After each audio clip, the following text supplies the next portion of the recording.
To help us further understand the situation, we have Gregory polling live via Zoom from Washington, D.C. He is the executive director of Asia Maritime Transparency Initiative, a Washington-based think tank monitoring South China Sea developments. Hello and welcome to New Day, Greg. Good morning. All right, now the presence of nearly 200 Chinese vessels at the disputed waters is concerning for many stakeholders. What do you make of this recent development, and what's the implication? What message does this send to all parties involved? These are very clearly Chinese militia vessels, and it's always frustrating to hear Chinese diplomats and Chinese English language media try to pretend that they're not, because within China, in Chinese language media, everybody knows that there's a militia. It's talked about openly. Xi Jinping has visited militia villages and thanked them for their service. So this is clearly an information operation trying to convince all of us that we're crazy and that what we're seeing isn't what's actually happening. The exact same militia boats have been operating around Pagasa Island for almost 2.5 years now.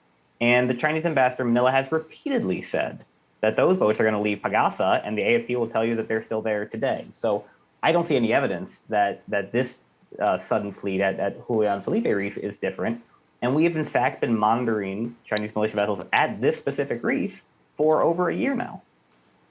Well, the Philippines has filed a diplomatic protest about this, and the government has demanded that the Chinese vessels leave, and the armed forces has sent more ships to beef up patrols. What sort of reaction do we expect from China, and what else can the Philippines do? Well, China is obviously going to continue to deny that what is happening is happening. They'll try to spin an alternate reality here. The vessels are not going to leave.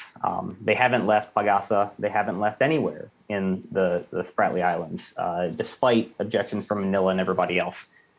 The long-term goal for the Philippines really has to be to rally international pressure to convince Beijing that it cannot be a global leader if it continues to treat its neighbors this way. China must be called out for this kind of illegal behavior and treated as the rogue actor that it really is, in the same way that the Russians or Iran or Syria have been treated for past violations. Otherwise, Beijing will continue to behave this way because it pays no price for it internationally. Well, speaking of international support, more countries have raised concerns about this, and you've just said how important it is to have support like countries of Canada, Australia, Japan, and the U.S. What's interesting, though, is our Southeast Asian neighbors have not said anything. What are we to make of that?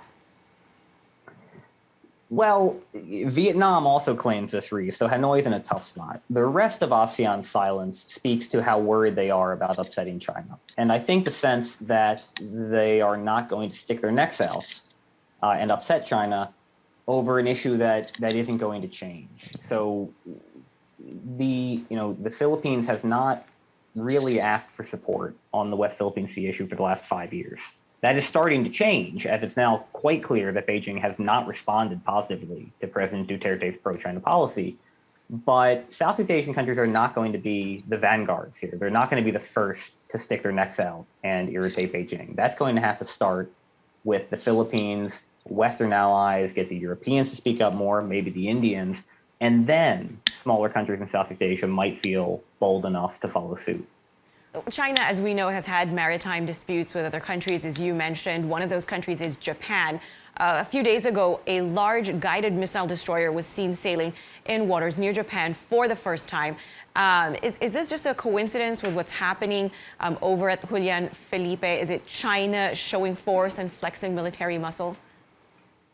They're not directly connected, but it does speak to this idea that a more muscular China with a blue water navy is pushing on all fronts at once. So over the last year plus, we've seen growing numbers of Chinese vessels in the South China Sea, in the East China Sea, around the Taiwan Strait and the Senkakus, and of course, picking fights and killing Indian troops on the Himalayan border. So this is a China that is really being aggressive toward all of its neighbors.